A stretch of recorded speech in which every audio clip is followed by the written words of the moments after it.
Hi നമസ്കാരം. Welcome to my YouTube channel echoes of Shanti. ഇപ്പോൾ ഓണ സീസൺ ആണല്ലോ. അപ്പോൾ ഓണത്തിന് ഞാൻ എന്ത് ആക്കും എന്നൊക്കെ ആലോചിച്ച് നിന്നപ്പോൾ ഇപ്രാവശ്യം നമുക്ക് ശരിക്കും ഓണമൊന്നുമില്ല, സെലിബ്രേഷൻ ഒന്നുമില്ല. എന്നാലും ഞാൻ കഴിഞ്ഞ മാസം മോളുടെ ബർത്ത്ഡേ ഉണ്ടായിരുന്നു. രണ്ടാമത്തെ മോളുടെ ബർത്ത്ഡേക്ക് ഞാൻ പായസം ഉണ്ടാക്കിയിരുന്നു. അത് സേമിയ പായസം എല്ലാവരും ഉണ്ടാക്കും. പക്ഷേ ഞാൻ ഇപ്രാവശ്യം സേമിയ ഉണ്ടാക്കിയത് കാരമൽ ടോഫി സേമിയോ അങ്ങനെ ഏതോ ഒരു ചാനലിൽ ഞാൻ കണ്ടായിരുന്നു. അപ്പോൾ ഞാൻ ജസ്റ്റ് ഒന്ന് ട്രൈ ചെയ്ത് നോക്കാമെന്ന് വെച്ചാൽ ഉണ്ടാക്കി കഴിഞ്ഞാൽ ഭയങ്കര സൂപ്പർ ടേസ്റ്റ്. അപ്പോൾ അതിൻ്റെ കുറച്ച് ചെറിയ ചെറിയ ബിറ്റ്സ്, കുറച്ച് ഭാഗങ്ങൾ ഞാൻ വീഡിയോ എടുത്തിട്ടുണ്ട്. ഫുള്ളായിട്ട് എടുത്തിട്ടുണ്ടോ ചോദിച്ചില്ല, എന്നാലും ഏതാണ്ടൊക്കെ മനസ്സിലാവുന്നത്. ഇപ്പം ഞാൻ ഡിസ്ക്രിപ്ഷൻ ബോക്സിൽ ഇടും ചെയ്യാം വീഡിയോ. അതിൻ്റെ മേക്കിംഗ് ഞാൻ ശരിക്കും ഉള്ള വീഡിയോസ് ഇടാം. ഇപ്പം ഞാൻ പറയുകയും ചെയ്യാം, അപ്പോൾ മനസ്സിലാവും. അപ്പോൾ നമുക്ക് വീഡിയോയിലേക്ക് പോവാം.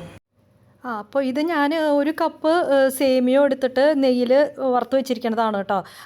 ഓൾറെഡി വറുത്ത സേമിയോ വെർമിസലി ആയിരുന്നു, പക്ഷേ എന്നാലും നമ്മൾ നെയ്യിൽ ഒന്നുകൂടെ ഒന്ന് വറുത്ത് എടുത്തു വെച്ചു.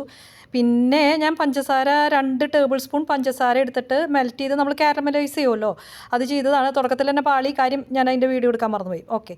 പിന്നെ എന്തുണ്ടായി, ഇത് കഴിഞ്ഞ് തിളപ്പിച്ച് മറ്റേത് മെൽറ്റ് ചെയ്ത് വെള്ളമായിട്ട് വരുമ്പോൾ പിന്നെ എന്താ മെൽറ്റ് ചെയ്ത് ഒരു ഗോൾഡൻ ബ്രൗൺ കളറാവും. ആ കളറാവുമ്പോൾ നമ്മളൊരു കപ്പ് മറ്റേ ഒരു ടിന്ന് കണ്ടൻസ് മിൽക്ക് ഒഴിച്ചു. അതിങ്ങനെ നല്ലപോലെ തിളപ്പിച്ചുകൊണ്ടിരിക്കുകയാണ്. വെട്ടി തിളച്ച് ഇങ്ങനെ ഈ പറഞ്ഞ പോലെ തന്നെ അങ്ങനത്തെ ഒരു കളറിലേക്ക് വരും.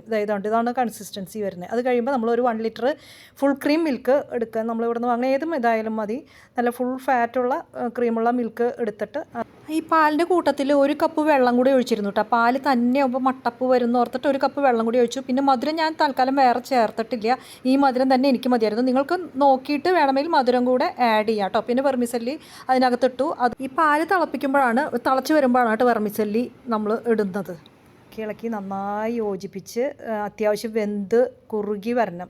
നന്നായി ഇളക്കി നന്നായി കുറുകി വരണം കേട്ടോ.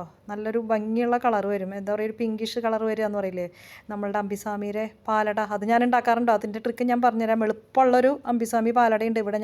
എൻ്റെ ഇവിടെ ഹൊറൈസൺ നമ്മുടെ ടവറിലൊക്കെ ഞാൻ കുറേ പേർക്ക് പറഞ്ഞു കൊടുത്തിട്ട് ഈസി ആയിട്ട് ചെയ്യുന്നുണ്ട്.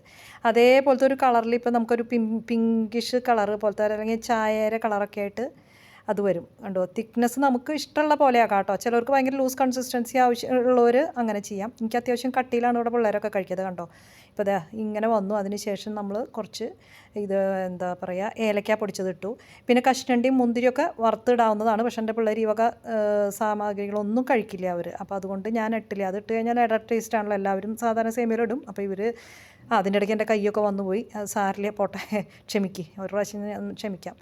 ഇനിയൊരു പിഞ്ച് ഉപ്പ് ഇട്ടോളൂ കേട്ടോ. ഞാനത് കാണിക്കാൻ മറന്നു. പിന്നെ പഞ്ചസാര ഓൾമോസ്റ്റ് ഇത് ശരിയാണ് കേട്ടോ. അപ്പോൾ അങ്ങനെ പായസം റെഡിയായി. പക്ഷേ ഞാൻ പായസം എടുക്കാനുള്ള പിള്ളേർക്ക് കൊടുക്കുമ്പോൾ അതൊക്കെ കൊടുക്കാൻ മറന്നു. അപ്പോൾ ഞാൻ സാധാരണ ഇങ്ങനത്തെ തൈരിൻ്റെ ദോശയുടെയൊക്കെ പാത്രത്തിലാണ് ഇട്ട് വയ്ക്കുക. പിള്ളേർ കുറേ പറയും ഇത് എത്ര ഈ പാത്രങ്ങളമ്മ എടുത്ത് വയ്ക്കുന്നത്. പക്ഷേ ഇങ്ങനത്തെ കാര്യങ്ങൾക്ക് ഗുണമാണല്ലോ. സ്ലോ മോഷനിലൊക്കെ ഒഴിക്കണമായിരുന്നു, പക്ഷേ അതൊന്നും എനിക്ക് പറ്റിയില്ല. ഇപ്പോൾ തോന്നുന്നുണ്ട് അത് സ്ലോ മോഷനിലൊക്കെ ഒഴിച്ച് സാധാരണ ചാനലിലൊക്കെ കാണുന്ന പോലെ അടുത്ത പ്രാവശ്യം ട്രൈ ചെയ്യാം. അപ്പോൾ പായസം റെഡി ആയിരിക്കണം. നല്ല സൂപ്പർ പായസമാണ് കേട്ടോ. അപ്പോൾ ഇന്നത്തെ വീഡിയോ എല്ലാവർക്കും ഇഷ്ടപ്പെട്ടിട്ടുണ്ടാവും എന്ന് വിചാരിക്കുന്നു. എന്തെങ്കിലും കുറവുകളൊക്കെ ഉണ്ടാവും, പക്ഷേ അത് ഞാൻ നന്നാക്കി കൊണ്ടൊരു വീഡിയോ ഒക്കെ എടുക്കണത് കുറച്ചുകൂടി നന്നാക്കണം എന്നുണ്ട്. അത് ചെയ്യാം. പിന്നെ ഇത് ട്രൈ ചെയ്ത് നോക്കിക്കോളൂ കേട്ടോ നിങ്ങൾ. നല്ല അസാധ്യ സൂപ്പർ ടേസ്റ്റാണ്. അപ്പോൾ ഒന്ന് ട്രൈ ചെയ്യാത്തവരുണ്ടെങ്കിൽ ഒന്ന് ട്രൈ ചെയ്ത് നോക്ക്. എങ്ങനെയുണ്ട് എന്നൊക്കെ ഒന്ന് ഉണ്ടാക്കി കഴിഞ്ഞിട്ട് കമൻറ്റ് ചെയ്യും കേട്ടോ. ഓക്കെ, അപ്പോൾ നെക്സ്റ്റ് വീഡിയോയിൽ കാണാം. ബൈ.